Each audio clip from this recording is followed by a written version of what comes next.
Hello everyone, welcome back to my Facebook another blog. তো আজকে তোমাদের সাথে আমি শেয়ার করব কোনো রকম কাটা বাটা ছাড়াই ডিমের তরকারি।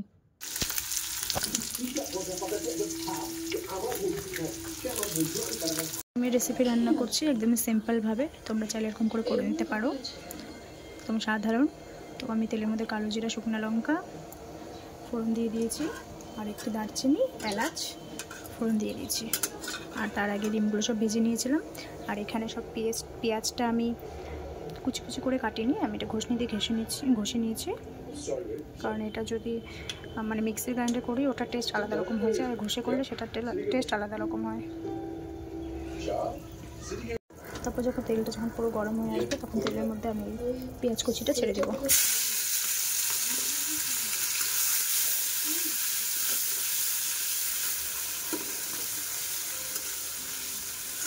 এর মধ্যে একটু করে লবণ, একটু হলুদ, আর ধনে গুঁড়ো, একটু জিরে গুঁড়ো, একটু লঙ্কার গুঁড়ো। আমি এমনি শুকনো লঙ্কার গুঁড়োটা একটু অ্যাভয়েড করি, কাশ্মীরি লঙ্কার গুঁড়োটা একটু দিই। আর যতটা পারি আমি কাঁচা লঙ্কা দিয়ে রান্না করার চেষ্টা করি। গ্যাসের আঁচটা মিডিয়ামে রেখে তারপরে আমি পুরো মশলাগুলো ভালো মতন কষিয়ে নেব।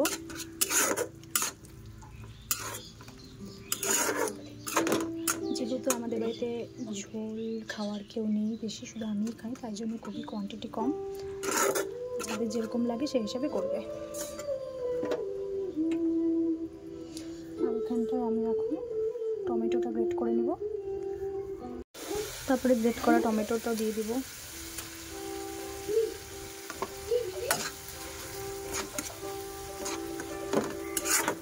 তোমরা চাইলে এর মধ্যে একটু সস অ্যাড করতে পারো, তো আমার সস শেষ হয়ে গেছে, আনা হয়নি, তাই অ্যাড করতে পারলাম না। যে টমেটো কেচাপ যেটা হয় এটা অ্যাড করতে পারো, টেস্টটা একটু অন্যরকম হয়।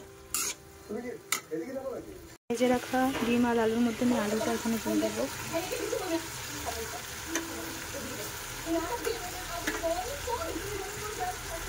মশলাটা কষে গেলে আর একটু নেড়ে চেড়ে এখন ডিমগুলো দিয়ে দিব, তারপর একটু ঝোল দিয়ে এটাকে ফুটিয়ে নেব।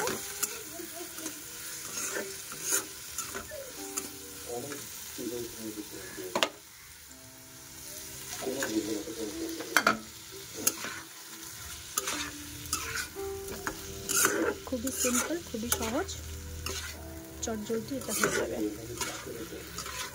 কোনো বাটাবাটির ঝামেলা ছাড়াই। আর হ্যাঁ, আমি ঝোল হিসেবে একটু গরম জল ব্যবহার করি, তোমরা চাইলে ঠান্ডা জলটা ব্যবহার করতে পারো, কিন্তু গরম জল দিলে একটু আলাদা টেস্ট হয়, এই জন্যই আর কি গরম জল।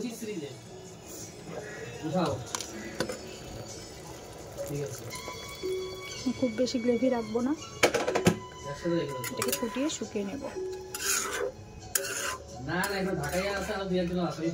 আর এরকম আরও কী কী রেসিপি তোমরা দেখতে চাও সেটা কমেন্ট করে জানিও, তোমাদের জন্য আমি নতুন নতুন রেসিপি নিয়ে আসবো। তাহলে কোনটা দেখতে ইচ্ছে করে বা কোনটা জানতে ইচ্ছে করে সেটা কমেন্ট করে জানিও। হ্যাঁ, মাস্ট বি, এটা দিতে ভুলো না, এটা দিলে একটা আলাদাই ফ্লেভার হয়। জানি না কার কী পছন্দ করে, কে কে পছন্দ করে না সেটাও কমেন্ট করে জানিও। ধনিয়া পাতা কার কার ভালো লাগে, কার কার ভালো লাগে না। মামুন